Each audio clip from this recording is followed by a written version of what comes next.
Agora, meio-dia e 38 minutos, SP1 de volta com imagens da marginal do Rio Tietê. Trânsito um pouco mais carregado do que você viu na marginal Pinheiros, né? E agora vamos para outro ponto da cidade, viaduto da Lapa aí. Trânsito tranquilo nesse momento, meio-dia e 38. Foi confirmada agora há pouco a segunda morte pela explosão no bairro do Jaguaré, zona oeste aqui de São Paulo. Francisco Albino estava internado em estado grave na UTI do Hospital Regional de Osasco. Ele era morador lá do bairro. Vamos fazer conexão de novo com o Lucas Josino para trazer as últimas informações desse caso, dessa segunda morte, né? Depois dessa explosão provocada por uma obra da Sabesp. Fala, Lucas. Boa tarde.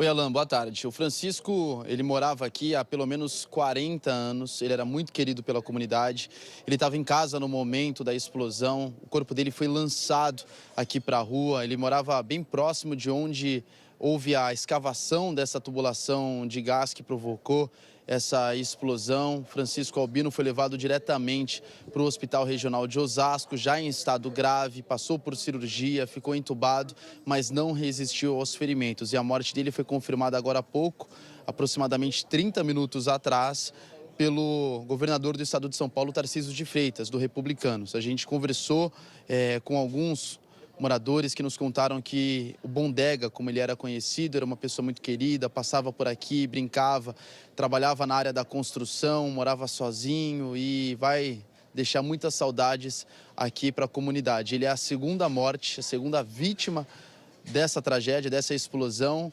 Alexander, de 45 anos, também estava em casa dormindo no momento da explosão, não resistiu aos ferimentos. A terceira vítima está internada também em estado grave no Hospital das Clínicas, no centro de São Paulo. Nós chegamos aqui hoje por volta das 8h30 da manhã, eu e o Alex Ferreira, nosso repórter cinematográfico, Alan, e todo mundo já estava conversando com a gente dizendo que a situação do Bondega não era das mais favoráveis, que os médicos já tinham conversado com a família dizendo que ele tinha poucas chances de sobrevivência e a morte dele foi confirmada, então, agora há pouco. Preparamos uma reportagem para atualizar como que foi o dia de hoje. A Carol não pode mais voltar para casa. Foi interditada pela Defesa Civil. Recebeu a placa laranja porque sofreu danos estruturais.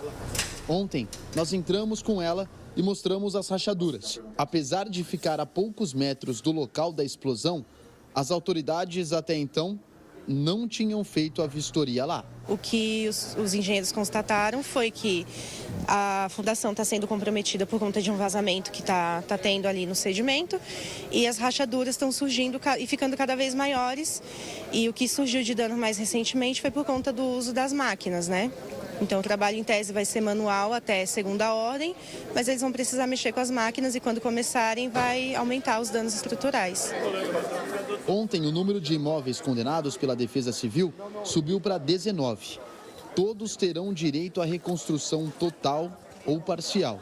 O Carlos e a Fernanda perderam a casa na explosão e ainda não sabem o que vão fazer.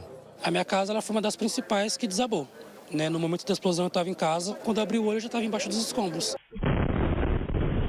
É difícil porque é a nossa casa, ela tem memórias, a gente com certeza entre um apartamento e uma casa optaria pela casa. De sangue quente nesse momento, acho que o apartamento não seria uma opção, mas a gente precisaria estudar e ver tudo, avaliar mesmo. Essas imagens foram registradas pelo scanner em 3D, um aparelho da Polícia Técnico-Científica que faz o mapeamento do solo.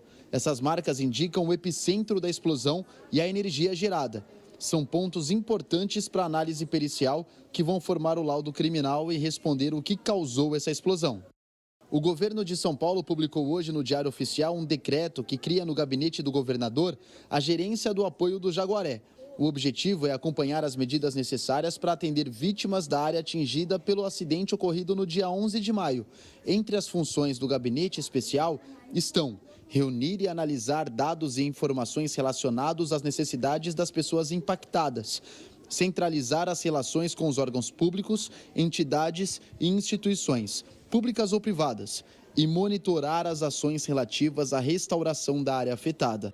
Ontem, o governador Tarcísio de Freitas, do Republicanos, visitou a comunidade atingida pela explosão no Jaguaré e afirmou que o governo estadual vai responsabilizar a Sabesp e a Comgás pelo acidente. O governador disse ainda que há outras obras suspensas preventivamente. A gente tem mais de 30 obras dessa mesma natureza acontecendo neste momento. Todas foram interrompidas para que a gente possa revisitar os protocolos e evitar novos acidentes. E neste momento, a gente está parando essas obras que nós temos a mesma situação, onde nós temos interferência entre concessionárias e a gente precisa de atuar conjuntamente, até entender exatamente o que aconteceu aqui, para que a gente possa redesenhar os processos, redesenhar os protocolos e prosseguir aí com a máxima segurança. A Sabesp informou que, como medida preventiva, suspendeu temporariamente cerca de 30 atividades diárias específicas de perfuração, que têm interferências com outras concessionárias para revisitar documentações, procedimentos técnicos e autorizações relacionadas às intervenções. E que, concluída essa etapa, os serviços serão retomados. Todos os compartilhamentos de solo que acontecem diariamente, em torno de 30 obras por dia, essa execução está suspensa até que sejam feitas todas as revisões, que se identifique a causa, seja feita toda a revisão do procedimento de segurança para que esse trabalho volte a acontecer. Então, só para esclarecer, o que estão suspensos são as perfurações de solo com compartilhamento de rede conjunta. E um levantamento feito pelo produtor André Graça mostra que de janeiro até agora foram registrados pelo menos 14 rompimentos de adutora da Sabesp aqui na região metropolitana. 3 deles de ontem para hoje em Osasco. Esse aí que você vê agora na Praça Anasário Porfírio dos Santos, no Munhoz Júnior, né? Um bairro lá de Osasco. A Sabesp disse que enviou equipes e, como medida preventiva, interrompeu o fornecimento de água temporariamente nessa área. A previsão é concluir os reparos e normalizar o abastecimento ainda hoje. Nós também registramos um vazamento de água na rua Luiz Gatti, no Jardim Baronesa. A Sabesp informou que aqui o reparo feito ontem precisou ser refeito, depois de novo vazamento. A equipe de manutenção ainda está resolvendo essa ocorrência. Já o terceiro foi na rua Luciano Francisco da Silva e já foi concluído o conserto por lá. O abastecimento está normalizado, as equipes terminam agora a recomposição do asfalto. E a gente se pergunta, né?